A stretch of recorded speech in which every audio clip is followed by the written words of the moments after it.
Hello viewer, नमस्कार। Geography class 11 का chapter number 11 जिसका शीर्षक है वायुमंडल में जल, इस वीडियो के माध्यम से चैप्टर नंबर 11 को कंप्लीट करेंगे। तो चैप्टर शुरू करूं इससे पहले आप सभी से रिक्वेस्ट कि यदि आप इस चैनल पे नए हैं तो प्लीज़ चैनल को सब्सक्राइब कर दीजिए। वीडियो अंत तक देखिए, पसंद आए तो इसे लाइक कीजिए और अपने दोस्तों तक ज़रूर पहुंचाइए। तो चलिए स्टार्ट करते हैं चैप्टर नंबर 11। आप पढ़ चुके हैं कि हवा में जल वाष्प मौजूद होती हैं। इसमें वायुमंडल के आयतन में 0 से लेकर 4% तक की भिन्नता पाई जाती है। मौसम की परिघटना में इसका महत्वपूर्ण योगदान होता है। वहीं जल वायुमंडल में 3 अवस्थाओं गैस, द्रव्य तथा ठोस के रूप में विद्यमान हैं। वायुमंडल में आर्द्रता जलाशयों से वाष्पीकरण तथा पौधों में वाष्पोत्सर्जन से प्राप्त होती हैं। इस प्रकार वायुमंडल महासागरों तथा महाद्वीपों के बीच जल का लगातार आदान प्रदान वाष्पीकरण, वाष्पोत्सर्जन, संघनन एवं वर्षा की प्रक्रिया द्वारा होता रहता है।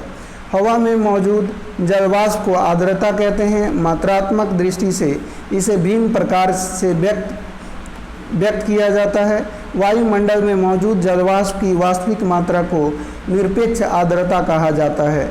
यह हवा के प्रति इकाई आयतन में जलवाष्प का वजन एवं इसे ग्राम प्रति घन मीटर के रूप में व्यक्त किया जाता है। हवा द्वारा जलवाष्प को ग्रहण करने की क्षमता पूरी तरह से तापमान पर निर्भर होता है। निरपेक्ष आर्द्रता पृथ्वी की सतह पर अलग अलग स्थानों में अलग अलग होती है। दिए गए तापमान पर अपनी पूरी क्षमता की तुलना में वायुमंडल में मौजूद आर्द्रता के प्रतिशत को सापेक्ष आर्द्रता कहा जाता है। वायु के तापमान के बदलने के साथ ही आर्द्रता को ग्रहण करने की क्षमता बढ़ती है तथा सापेक्ष आर्द्रता भी प्रभावित होती है। यह महासागरों के ऊपर सबसे अधिक तथा महाद्वीपों के ऊपर सबसे कम होती है। एक निश्चित तापमान पर जलवाष्प से पूरित हवा को संतृप्त कहा जाता है। इसका मतलब यह है कि हवा इस स्थिति में दिए गए तापमान पर और अधिक आर्द्रता को ग्रहण करने में सक्षम नहीं है। हवा के दिए गए प्रतिदर्श सैंपल में जिस तापमान पर संतृप्तता आती है उसे ओसांक कहा जाता है। वाष्पीकरण तथा संघनन। वायुमंडल में जलवाष्प की मात्रा वाष्पीकरण तथा संघनन के कारण क्रमशः घटती बढ़ती रहती है। वाष्पीकरण वह क्रिया है जिसके द्वारा जल द्रव्य से गैसीय अवस्था में परिवर्तित होता है। वाष्पीकरण का मुख्य कारण ताप है। जिस तापमान पर जल वाष्पीकृत होना शुरू करता है उसे वाष्पीकरण की गुप्त ऊष्मा कहा जाता है। दिए गए हवा के अंश में जल को अवशोषित करने एवं धारण रखने की क्षमता तापमान में वृद्धि के साथ बढ़ती है। उसी प्रकार यदि आर्द्रता कम है तो हवा में नमी को अवशोषित करने तथा धारण करने की क्षमता होती है। हवा की गति संतृप्त परत को असंतृप्त परत के द्वारा हटा देती है। इस प्रकार हवा की गति जितनी तीव्र होगी वाष्पीकरण उतना ही तीव्र होगा। जल वाष्प का जल के रूप में बदलना संघनन कहलाता है। ऊष्मा का ह्रास ही संघनन का कारण होता है। जब आर्द्र हवा ठंडी होती है तब उसमें जल वाष्प को धारण रखने की क्षमता समाप्त हो जाती है। तब अतिरिक्त जल वाष्प द्रव्य में संघनित हो जाता है और यह सीधे ठोस रूप में परिवर्तित होते हैं, तो इसे ऊर्ध्वपातन कहते हैं। स्वतंत्र हवा में छोटे छोटे कणों के चारों ओर ठंडा होने के कारण संघनन होता है। तब इन छोटे छोटे कणों को संघनन केंद्र कहा जाता है। खासकर धूल, धुआं तथा महासागरों के नमक के कण अच्छे केंद्रक माने जाते हैं क्योंकि वे पानी को अवशोषित करते हैं। संघनन उस अवस्था में भी होता है जब आर्द्र हवा कुछ ठंडी वस्तुओं के संपर्क में आती हैं तथा यह उस समय भी हो सकता है जब तापमान ओसांक के नज़दीक हो। इस प्रकार संघनन ठंडा होने की मात्रा तथा हवा की सापेक्ष आर्द्रता पर निर्भर करता है। संघनन हवा के आयतन, ताप, दाब तथा आर्द्रता से प्रभावित होता है। संघनन तब होता है जब वायु का आयतन नियत हो एवं तापमान उषांक तक गिर जाए। वायु का आयतन तथा तापमान दोनों ही कम हो जाएं। वाष्पीकरण द्वारा वायु में और अधिक जल वाष्प प्रविष्ट हो जाएं। फिर भी हवा के तापमान में कमी संघनन के लिए सबसे अच्छी अवस्था है। संघनन के बाद वायुमंडल की जल वाष्प या आर्द्रता निम्नलिखित में से एक रूप में परिवर्तित हो जाती है: ओस, कोहरा, तुषार एवं बादल।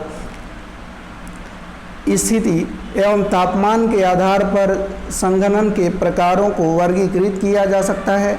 संघनन तब होता है जब उषांक जमाव बिंदु से नीचे होता है तथा तब भी संभव है जब उषांक जमाव बिंदु से ऊपर होता है।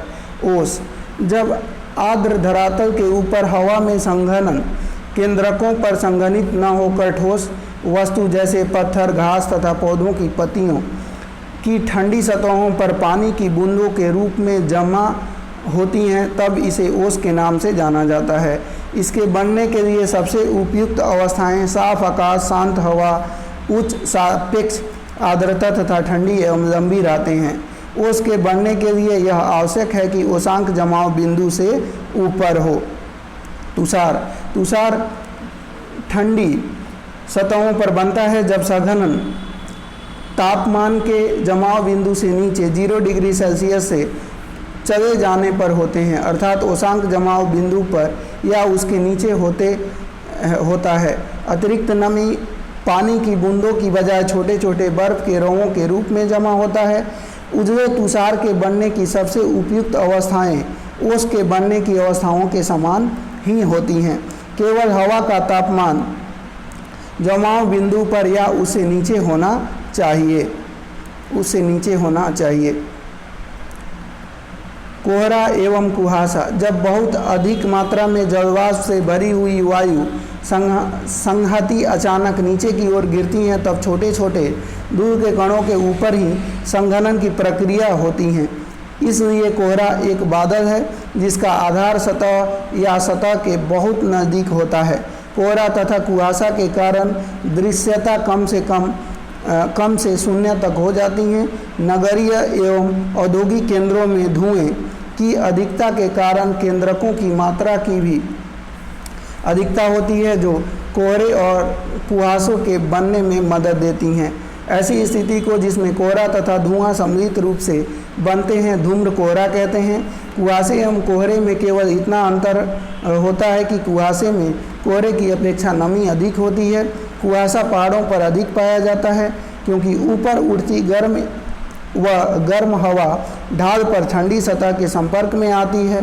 कोहरे कुहासे की अपेक्षा अधिक शुष्क होते हैं तथा जहां गर्म हवा की धारा ठंडी हवा के संपर्क में आती है वहां ये प्रबल होते हैं। कोहरे छोटे बादल होते हैं जिसमें धूल कण, धुएं के कण तथा नमक के कण होते हैं। केंद्रकों के चारों ओर संघनन की क्रिया होती है। बादल पानी की छोटी बूंद या बर्फ के छोटे रौं की संहति होती है, जो कि पर्याप्त ऊंचाइयों पर स्वतंत्र हवा में जलवाष्प के संघनन के कारण बनते हैं।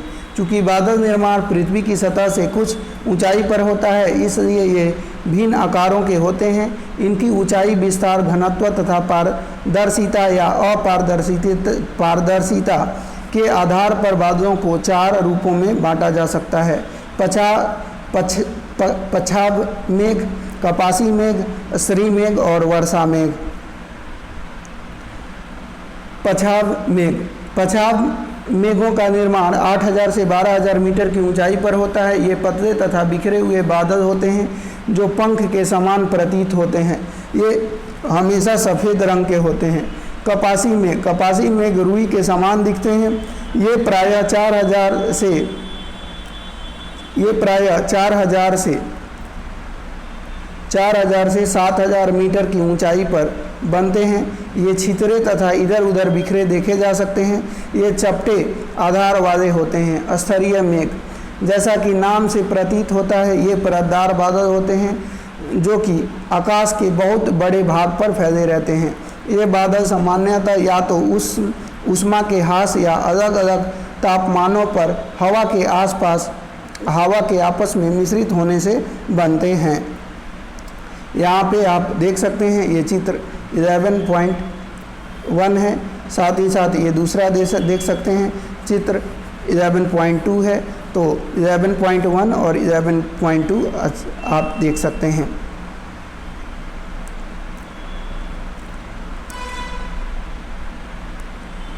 वर्षा मेघ काले या गहरे स्लेटी रंग के होते हैं।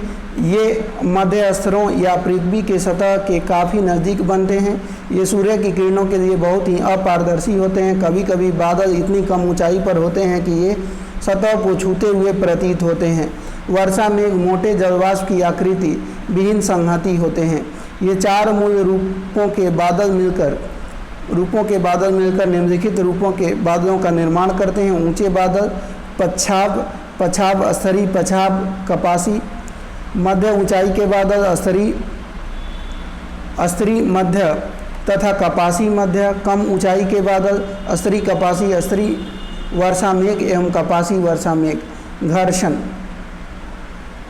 स्वतंत्र हवा में लगातार संघनन की प्रक्रिया संघनित कणों के आकार को बड़ा करने में मदद करती हैं। जब हवा का प्रतिरोध गुरुत्वाकर्षण बल के विरुद्ध उनको रोकने में असफल हो जाते हैं, तब ये पृथ्वी की सतह पर गिरते हैं। इसलिए जलवाष्प के संघनन के बाद नमी के मुक्त होने की अवस्था को वर्षण कहते हैं। यह द्रव्य या ठोस अवस्था में हो सकता है। वर्षण जब पानी के रूप में होता है तो उसे वर्षा कहा जाता है। जब तापमान 0 से कम होता है तब वर्षण हिमतुलों के रूप में होता है, जिसे हिमताप कहते हैं। नमी षटकोणीय रवों के रूप में निर्मुक्त होती हैं। ये रवें हिमतुलों का निर्माण करते हैं। वर्षा तथा हिमपात के अतिरिक्त वर्षण के दूसरे प्रकार सहिम वृष्टि तथा कर्कापात हैं। यद्यपि कर्कापात काफ़ी सीमित मात्रा में होते हैं एवं समय तथा क्षेत्र की दृष्टि से यदा कदा ही होते हैं। सहिम वृष्टि जमी हुई वर्षा की बूंदें हैं या पिघली हुई बर्फ के पानी की जमी हुई बूंदें हैं।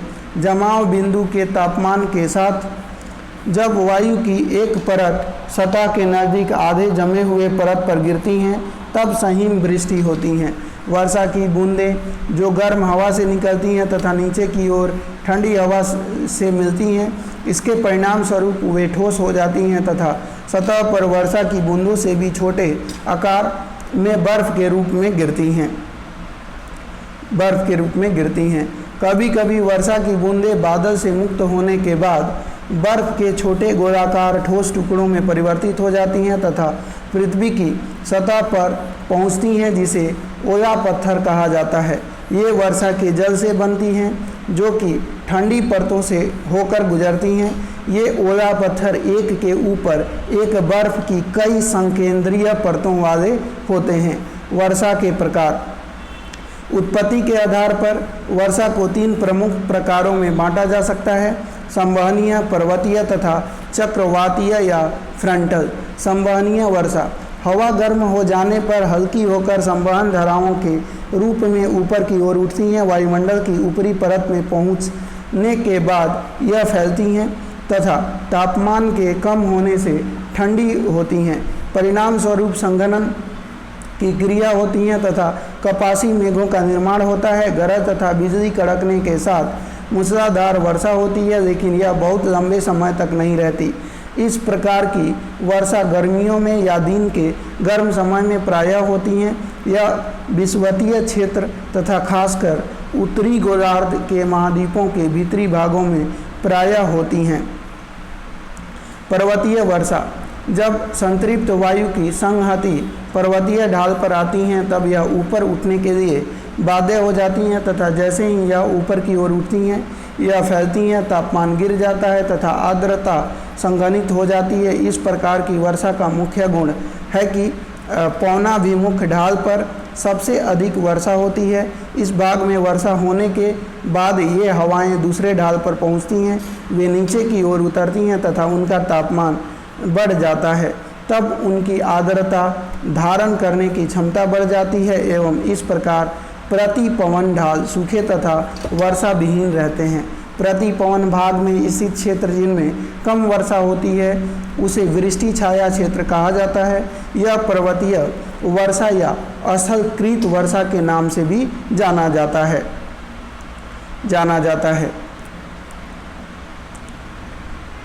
चक्रवातीय वर्षा या फ्रंटल वर्षा। आप पहले ही इस पुस्तक के 10वें अध्याय में बहिरुष्ण कटिबंधीय चक्रवात तथा चक्रवाती वर्षा का अध्ययन कर चुके हैं, अतः चक्रवाती वर्षा समझने के लिए अध्याय 10 को जरूर देखें। संसार में वर्षा वितरण। एक साल में पृथ्वी की सतह पर अलग अलग भागों में होने वाली वर्षा की मात्रा भिन्न भिन्न होती है तथा यह अलग अलग मौसम में भी होती है। सामान्य तौर पर जब हम विषुवत वृत्त से ध्रुव की तरफ जाते हैं वर्षा की मात्रा धीरे धीरे घटती जाती है। विश्व के तटीय क्षेत्रों में महाद्वीपों के भीतरी भागों की अपेक्षा अधिक वर्षा होती है। विश्व के स्थलीय भागों की अपेक्षा महासागरों के ऊपर वर्षा अधिक होती है क्योंकि वहाँ पानी के स्रोत की अधिकता के कारण वाष्पीकरण की क्रिया लगातार बढ़ती रहती है। विषुवत वृत्त से 35 डिग्री से 40 डिग्री उत्तरी एवं दक्षिणी अक्षांश के मध्य पूर्वी तटों पर बहुत अधिक वर्षा होती है तथा पश्चिम की तरफ यह घटती जाती है, लेकिन विषुवत वृत्त से 45 डिग्री तथा 65 डिग्री उत्तर एवं दक्षिण के बीच पछुआ पवनों के कारण सबसे पहले महाद्वीपों के पश्चिमी किनारों पर वर्षा होती है तथा यह पूर्व की तरफ घटती जाती है। जहाँ भी पहाड़ तट के समानांतर हैं वहाँ वर्षा की मात्रा पवनाभिमुख तटीय मैदान में अधिक होती है एवं यह प्रति पवन दिशा की तरफ घटती जाती है। वार्षिक वर्षण की कुल मात्रा के आधार पर विश्व की मुख्य वर्षण प्रवृत्ति को निम्नलिखित रूपों में पहचाना जाता है। विषुवतीय पट्टी शीतोष्ण प्रदेशों में पश्चिमी तटीय किनारों के पास के पर्वतों के वायु की ढाल पर तथा मानसून वाले क्षेत्रों के तटीय भागों में वर्षा बहुत अधिक होती है जो प्रति वर्ष 200 सेमी से ऊपर होती है। महाद्वीपों के अतिरिक्त भागों में प्रति वर्ष 100 से 200 सेमी वर्षा होती है। महाद्वीपों के तटीय क्षेत्रों में वर्षा की मात्रा मध्यम होती है। उष्णकटिबंधीय क्षेत्रों के केंद्रीय भाग तथा शीतोष्ण क्षेत्रों के पूर्वी एवं भीतरी भागों में वर्षा की मात्रा 50 से 100 सेंटीमीटर प्रति वर्ष तक होती है। महाद्वीपों के भीतरी भाग की वृष्टि छाया क्षेत्रों में पड़ने वाले भाग तथा ऊंचे अक्षांश वाले क्षेत्रों में प्रति वर्ष 50 सेंटीमीटर से भी कम वर्षा होती है। वर्षा का मौसमी वितरण इसकी प्रभाविता को समझने का एक महत्वपूर्ण पहलू है। कुछ क्षेत्रों में जैसे विषुवतीय पट्टी तथा ठंडे समशीतोष्ण प्रदेशों में वर्षा पूरे वर्ष होती रहती है। तो दोस्तों ये चैप्टर हमने कंप्लीट कर लिया है। उम्मीद है वीडियो पसंद आई होगी। वीडियो पसंद आया हो तो लाइक कर दीजिएगा। चैनल पे नए हैं तो चैनल को सब्सक्राइब जरूर करें। धन्यवाद।